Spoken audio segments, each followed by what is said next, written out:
I gave her everything, my time, my money, my trust. She gave pieces of herself to men who promised her more. And when the truth came out, My name's Jordan. I'm 29. I live in the Midwest, and for the past 3 years, I've been in a relationship with a woman named Susan. She's smart, she's beautiful, she's got a laugh that used to make everything feel lighter. We moved in together about a year after we started dating, small apartment, nothing fancy. We split the bills, cooked together, binge-watched shows like everyone else. I can't really say when it started to shift. Her phone was the first thing I picked up on. Not that she was on it more, but that she was careful. Always face down. Always on silent. And she started keeping it on her instead of leaving it around the apartment. I told myself it was nothing. Everyone gets protective of their phone these days. But then it was the nights out, just drinks with coworkers, just staying late to help with a project, just going for a run to clear my head. That word started showing up a lot. She didn't stop being kind. She still kissed me goodnight, still laughed at my jokes. But there was something in her eyes that changed when I asked where she'd been, or when I offered to come pick her up. I started feeling stupid for even wondering, and I hated that feeling more than anything. Then one night, I couldn't sleep. I was scrolling through YouTube, half watching videos I didn't care about, when an ad popped up. Some late-night talk show host was introducing a new segment, a reality series called Trust Test. The idea was simple. Couples volunteer to go through a week-long compatibility and trust experience, but only one of them knows the truth. The other one's being tested. Cameras follow them everywhere. They're introduced to actors posing as flirty strangers. Situations are designed to test honesty, and if there's anything going on behind the scenes, it usually finds its way into the light. I clicked on the link. It sounded ridiculous. It sounded like the kind of thing people do when they've already given up on dignity. And yet, I couldn't look away. I watched 3 full episodes that night. In one of them, the girl was cheating with her manager. In another, the guy had been using a second phone to text old flings while pretending to be fully committed. In most of the stories, the people being tested had no idea they were on camera until the final episode, a big, shiny confrontation in front of the other half and a stunned studio audience. It was messy yet it was honest, and that stuck with me. Because for months, I'd been stuck in a place between what I felt and what I couldn't prove. Susan hadn't done anything outright, nothing I could point to and say, this is betrayal. But the weight of suspicion doesn't need hard evidence to wear you down. It just sits on you, day after day, until you either break under it or do something about it. I didn't want to spy on her and read her messages or follow her around or accuse her of things she might not be doing. But I did want to know, and that's what led me to apply. The producers were quick to respond. They scheduled a call, asked questions about us, how long we'd been together, what we did for work, if we lived together, how our dynamic had changed recently. I told them the truth. I didn't sugarcoat it, but I didn't try to make Susan look bad either. I said I was confused, that I loved her, that I just needed clarity. That seemed to be exactly what they were looking for. A week later, I got the call. We'd been selected. They pitched it to Susan as a romantic couples documentary, a lighthearted series on long-term love and how people stay connected. There would be interviews, a few film dates, fun questions. She said yes without much hesitation. Said it sounded cute. Said it might be nice to try something different for once. I agreed and said I was glad she was on board. Inside, I was holding my breath. From that point on, everything moved fast. Contracts were signed. Filming schedules were set. Our apartment got wired with small cameras. The plan was simple. I'd leave town for work, a business trip I'd supposedly had scheduled weeks ago. In reality, I'd be watching from a separate location, behind glass, alongside a small production team that had seen more secrets exposed in 1 week than most people do in a lifetime. I packed a bag like I was going away, kissed her goodbye, told her I'd miss her. She hugged me tighter than I expected, and then I left. I knew, by the end of the week, I'd have an answer. In one way or another, everything was going to change. The apartment felt different without me in it. That's what the director said as he adjusted the audio feed and scanned the camera angles for signs of tension. He'd done this a dozen times before, maybe more, and each time he said it was the same. You take away the one person holding things together, and you start to see how the rest behaves when no one's watching. Except, this time, someone was. She signed the consent forms, smiled for the intro shots, answered the interview questions like she'd done this sort of thing before.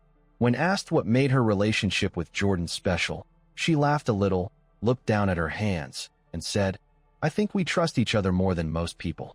He knows I'd never lie to him. He's always been good to me."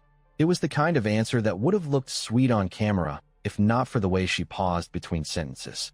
Over the first day, she moved through her routine like nothing had changed. She made coffee, answered emails, called a friend, streamed a show, texted someone whose name wasn't saved in her phone. The production crew made notes, time-stamped everything. Not because there was anything incriminating yet, but because small habits often foreshadow bigger ones. Her phone never left her side. When she showered, it stayed within reach. When she cooked, it sat screen down next to the stove. Not unusual, not illegal, but not the way people act when they have nothing to hide. By the second day, the show's control variables were introduced.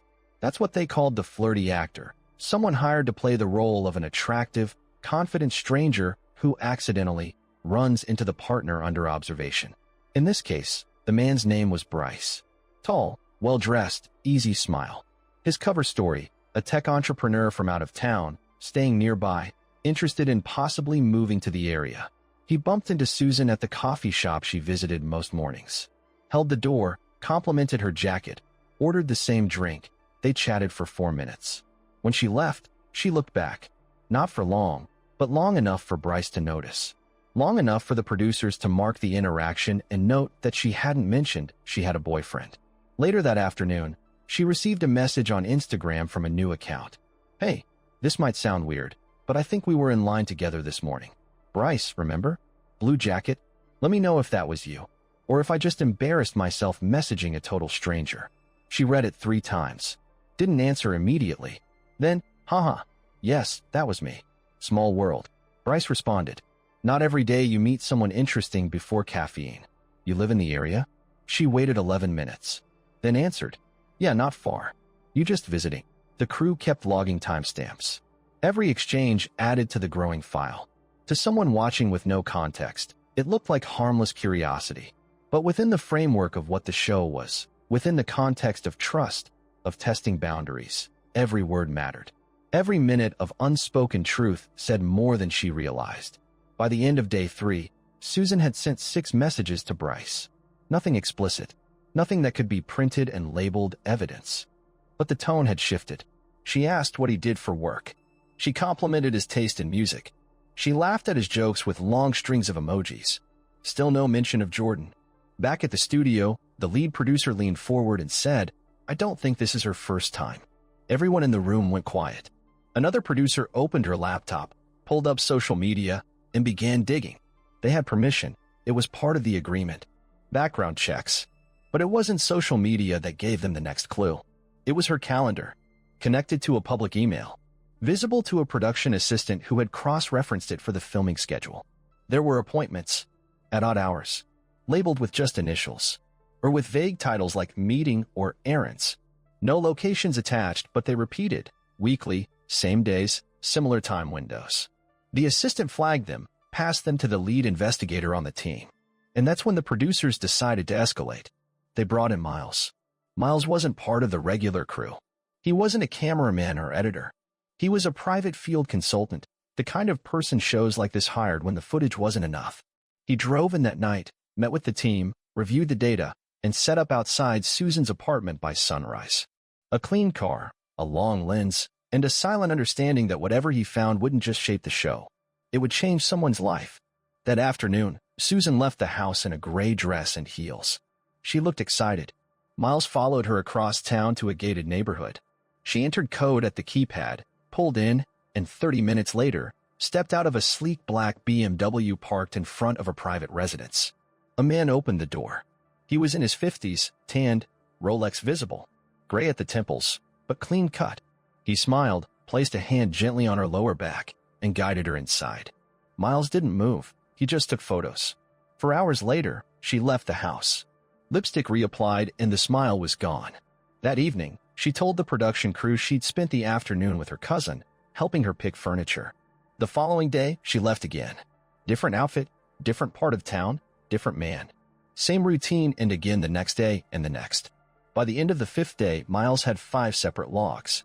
5 men, all older and wealthy. All with some documented connection to Susan, a tagged event photo here, a comment on a post there, a brief, half private message in a story. Miles wasn't dramatic. That's what made him so effective. He didn't overreact, didn't offer guesses when he could wait for proof, and didn't say more than he needed to. Everything he did had a purpose, not to stir emotion, but to record truth. His job wasn't to provoke. It was to observe. And Susan, unknowingly, gave him more than enough to work with. Over the next week, he built a timeline the way others might build a puzzle. It started with a name, Matthew Klein, the man with the BMW. Lives in a gated community outside the city. Owns a luxury real estate company, twice divorced, no kids. Susan visited him twice in 5 days. Both times in the afternoon. Both times entering through the front gate after inputting a code. Miles captured photos of her car pulling into the driveway, her getting out, Matthew greeting her with familiarity, even affection, a hand on the shoulder, a soft laugh. When she left, she walked slower. Her expression was harder to read. The second man, Trevor Mills, mid-40s, plastic surgeon, runs a clinic in an upscale part of town. Susan met him at a rooftop lounge after hours. Miles watched her get out of an Uber, saw her hug Trevor like someone she hadn't seen in a while but wasn't awkward around. They shared a bottle of wine. She leaned in when she spoke. They laughed at the same time, moved at the same rhythm. He paid. She kissed him goodbye, not on the cheek, on the mouth. The third, Blake Harvey, CEO of a fitness supplement brand, face often seen in gym ads. Susan met him in broad daylight at his condo. She carried nothing with her. Stayed for 2 hours. No dinner. No outing. Just 2 hours behind closed blinds. When she left, her hair was tied differently. Fourth, Derek Caldwell, a much older man. White hair, tailored suit, heavy gold bracelet. Susan met him at a private gallery event. She wasn't on the guest list, but came in with him. They walked side by side, occasionally touched hands, posed for a photo together that later appeared on the gallery's Facebook page. The caption read, "A wonderful evening with our patrons and guests." She didn't repost the photo, but she liked it. And then there was Rich Larson, the youngest of the 5, a tech consultant, rented a penthouse near downtown. Susan visited his building late one evening in sweats and a baseball cap. Miles almost didn't recognize her. She used a side entrance with a code. She'd done it before. In 5 days, 5 men. Miles kept his notes tight, photos timestamped, license plates recorded, faces confirmed through public records, property databases, tagged social media events. Nothing was based on guesswork. Everything could be cross-referenced. By the end of the week, he sent the full file to the producers, no commentary, just data. The kind of documentation that didn't need narration. The images spoke for themselves. When Jordan reviewed it, he didn't say anything for the first 20 minutes. He just sat there, hands folded, watching the slideshow cycle through. Different men, different nights, and the same woman, Susan. In each photo, she looked composed. Her body language wasn't cautious, it was open. And not once, in over 100 images, did she look like she was debating whether or not she should be doing what she was doing. One of the producers finally broke the silence. "We can stop this. You don't have to go through with the final episode if you don't want to. A reveal like this, it's a lot." I didn't answer right away. My eyes stayed on the screen a moment longer, following the edge of Susan's smile as she stepped out of one man's car and into another's apartment hallway. I don't want revenge. I want her to know I saw everything. The production team nodded. They understood. They began planning the final episode. A live studio shoot. A fake compatibility quiz to keep the tone light until the reveal. A build-up of video clips, carefully arranged. The staged entrance. The confrontation. And in the middle of it all, the truth. Just what happened as it happened, on her own time, in her own choices, with 5 different people. The screen in front of me looped through photo after photo. Susan walking into houses that weren't ours, getting into cars I'd never seen, laughing in places where I wasn't invited. Her face didn't lie. She wasn't nervous in those pictures. Wasn't wondering if she'd get caught. She looked confident, like this was normal for her. The production team didn't rush me. Miles, the reporter, sat a few feet away with a closed laptop and a notebook full of timestamps, dates, addresses. The only thing he said was this: "I've seen worse. But this is complete. You could hand this to a lawyer, and they wouldn't have a single question." That's when the director leaned forward and asked me, for the second time, if I wanted to go through with the show. "This is your story, Jordan," he said. "We can stop here. Or we can let everyone see what you saw. It's up to you." I didn't need time to think. "She's been living 2 lives," I said. "I just want her to see both of them at once." He nodded once. That same night, they started assembling the episode. It wasn't like editing a movie. They picked the right photos, clean transitions, no music, just movement. The men weren't anonymous anymore. Blake, the gym chain owner, had posted a photo from the same gallery where Susan appeared beside Derek. She was in the background, blurred, but the dress matched. So did the time. The financial connections were even worse. A researcher traced deposits into Susan's personal account, just below the reporting threshold, but steady, always from consulting or freelance services. One of them matched the LLC registered to Trevor's medical practice. Everything lined up. No one had to say the word. Everyone in that room knew it. This wasn't a woman who'd made a mistake. This was a woman who had a system. They gave me the final choice: reveal everything live, or let her see it privately, behind the scenes. I asked what would happen if we did it on air. "She'll be shocked," one of them said. I nodded.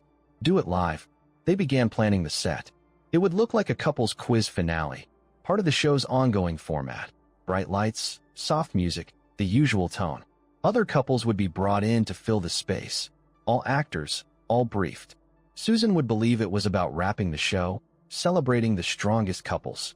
There would be a compatibility test, a fake one, a few cute questions, some stage banter, and then, the moment. The screen would cut to bonus footage.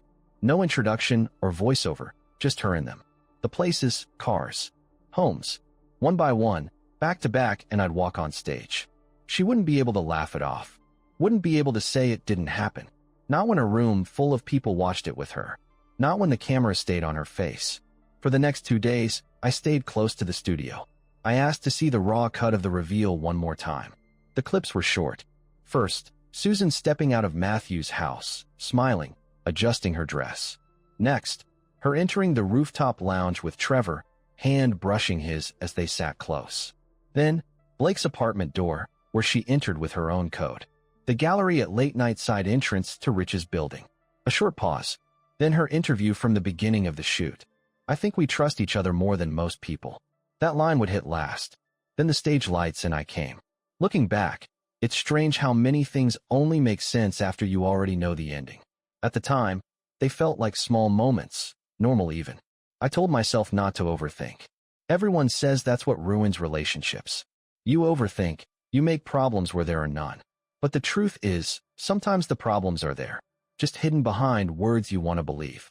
I remember, there was a night about 8 months ago. Susan said she was going to a friend's birthday dinner. A small thing, just the girls, nothing fancy. I offered to drive her, but she said it was fine, that it wasn't far, that they were meeting somewhere close. She dressed up more than usual, hair done a little more carefully, shoes she hadn't worn since last Christmas, a necklace I didn't recognize. When she left, she kissed me quickly and said she wouldn't be late.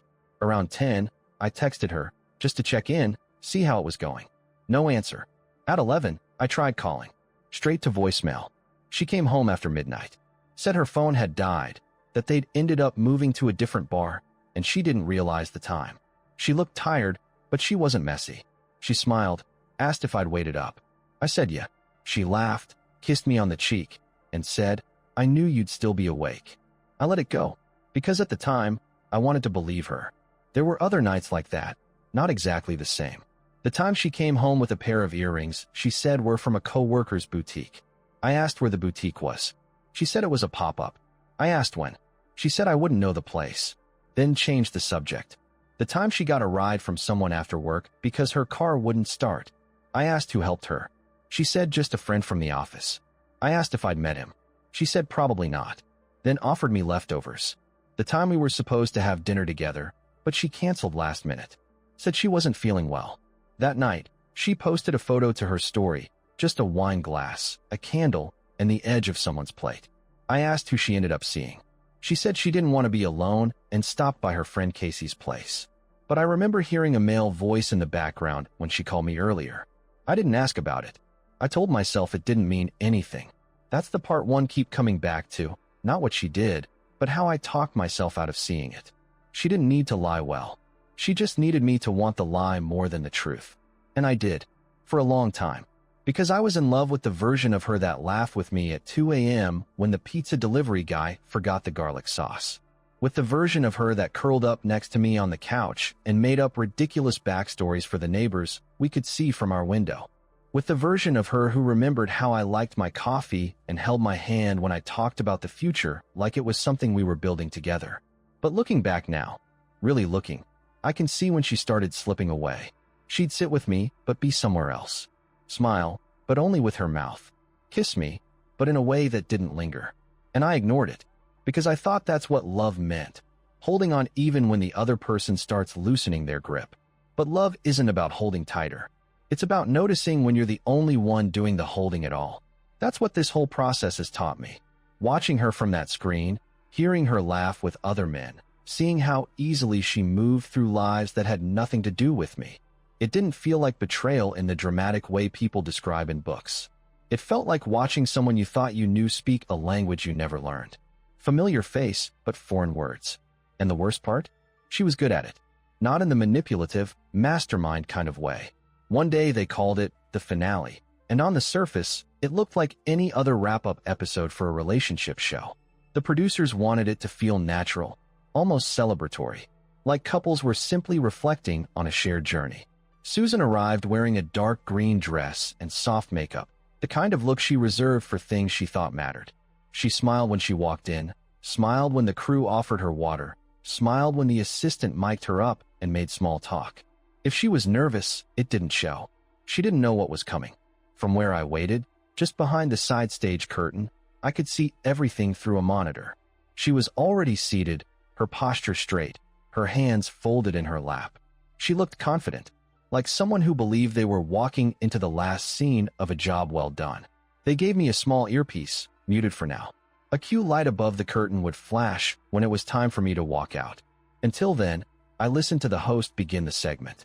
Ladies and gentlemen, thank you for being with us tonight. We've followed 3 couples on this journey. We've asked them to be honest. A few nods and few laughs. He turned to Susan, smiled. And now, Susan, we're going to take a little trip through your week. You and Jordan had one of the more interesting arcs this season. Let's look back on some of those moments. She smiled wider, sat up straighter. Maybe she thought they'd edited something romantic. Maybe she expected to see herself laughing during a dinner scene or answering a sweet interview question. The screen lit up behind her. At first, that's exactly what she saw. Soft clips from earlier in the week, making breakfast, laughing during a game they filmed, saying in her intro interview that she trusted him with everything. Then, the music faded, the scene changed. Susan, walking out of Matthew's gated driveway, adjusting her purse, glancing back at the house. She laughing beside Trevor at a rooftop bar, sipping wine, brushing her hair back as she leaned closer to him. Susan, entering a building with Blake, pressing the code on a door without looking, walking inside without knocking. The audience was quiet. Susan shifted in her seat. Her smile was gone. She glanced at the host. He didn't say anything. The screen continued, the photo from the background, she laughing at something Derek said, her hand barely brushing his arm. Then the nighttime footage, late entrance into Rich's apartment, and finally, back to her original words. I think we trust each other more than most people. He knows I'd never lie to him. Then the screen went black, light above me flashed, and I walked out. The sound of my shoes on the floor and the slight movement of her turning to face me. Her eyes were wide. She opened her mouth to speak, but nothing came out. I stood in front of her, looked at her, with hate and rage. You told me I didn't need to worry. You told me you were tired. You said you were busy, I said. Said it was just work, errands and friends. She shook her head, mouth still open, like she wanted to say something, but didn't know where to start. I watched everything, I continued. I can explain no, I said. You already did.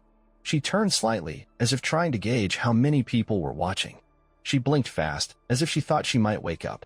I didn't mean for it to. I shook my head. Don't finish that sentence. Don't say it wasn't what it looked like. You were seen, not just by me, by everyone. The host stayed quiet. No one interrupted. I turned to face the audience. Then I turned back to her. I'm done. And with that, I walked off stage. Behind me, I could hear her calling my name once, maybe twice, but I didn't turn around. For a long time after I left the stage, no one spoke. The audience didn't clap. The host didn't pivot. The cameras kept rolling, but even the operators were slower now, as if they were trying not to draw attention to themselves. Susan sat in her chair, back stiff, fingers clenched into her lap. Her face had gone pale, but her eyes still darted around, searching for a thread to grab onto, something to untangle the truth she had just seen turned against her. But there was nothing left to grab. Eventually, the host shifted in his seat. "Susan," he said, gently, "do you have anything you'd like to say before we wrap?" She opened her mouth again, but the words didn't come right away. Her voice cracked when she finally spoke. "I didn't expect it to get this far," she said. A few people in the audience leaned in. "I thought it was just a show. I didn't know they were going to." She gestured toward the screen, which was now blank again. "That they were watching me like that." The host stayed quiet. "I didn't lie to hurt him," she added. "I was confused." The phrase hung in the air. A few heads in the audience turned slightly, eyes narrowing. A producer from backstage motioned for the cameras to continue. The host gave a brief nod. Susan exhaled, shaking her head. "He was good to me," she continued, voice quieter now. "Jordan. He was always kind. He listened, worked hard. I never had to ask for anything.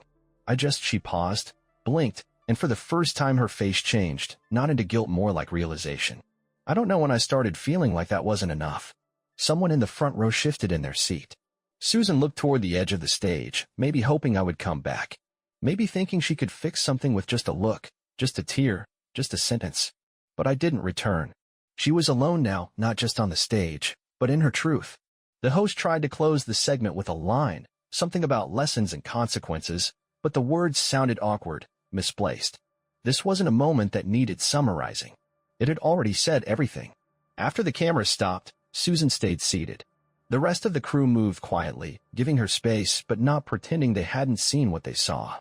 One of the assistants approached with a bottle of water. She took it with a weak thank you.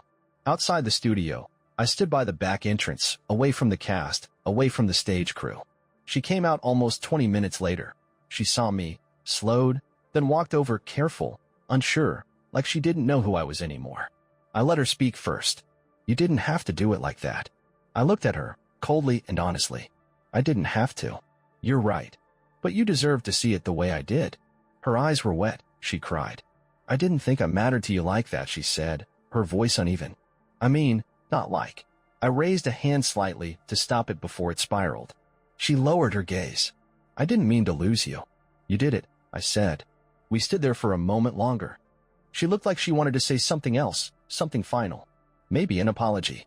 Maybe a plea. But instead, she nodded. Just once. Then turned and walked away, and I let her go. The week after the show aired felt unreal. The producers called twice. Said the network was getting a strong response. Said the episode might go viral. I said I didn't care, and I meant it. Let them watch. Let people argue about whether it was too harsh or whether she deserved it. I wasn't doing it for them. I just wanted to stop carrying around something that had grown too heavy to pretend I didn't feel. Susan didn't contact me again. I heard from someone, maybe one of her coworkers, that she stopped showing up to her job 2 days after the broadcast. That she deleted most of her social media. That one of the men she had been seeing ended things publicly, sent a statement to the show's PR team saying he regretted his involvement. Another one never responded to calls from the production staff at all. I didn't follow up. I didn't need to know more. I moved out of the apartment, took what was mine, left the rest. Packed light, rented a short-term place outside the city. I didn't rush to start over. I didn't rush to move on. Some people asked if I was going to get back out there. Friends, coworkers, all well-meaning, all a little too eager to offer advice I didn't ask for. One even said, "You'll find someone better," like that was the point. Like this had all been about trading one person for another. But I wasn't looking for someone new. I was trying to remember who I was before I started shrinking myself to fit into her excuses. I took longer walks, made simpler meals. I went back to a hobby I dropped a year into our relationship, building things. Just small pieces of furniture, shelves, simple projects with wood and tools. There was something about starting with raw material and ending up with something solid that felt safe. I spoke to one of the production assistants once, Julia. We hadn't really interacted during filming. We ended up getting coffee a few weeks later. She asked me what I was going to do next. I told her I didn't know, and that, for the first time, felt like a good answer. I wasn't chasing anything. I used to think closure came from answers. But I was wrong. Closure doesn't come from someone else's apology. It comes when you stop asking questions you already know the answers to. So here it is, not for her. It's for the people who watched and thinks they understand me. This one's for me. I loved her. Take care of your heart, and trust the quiet when it tells you something's not right. Thanks for watching.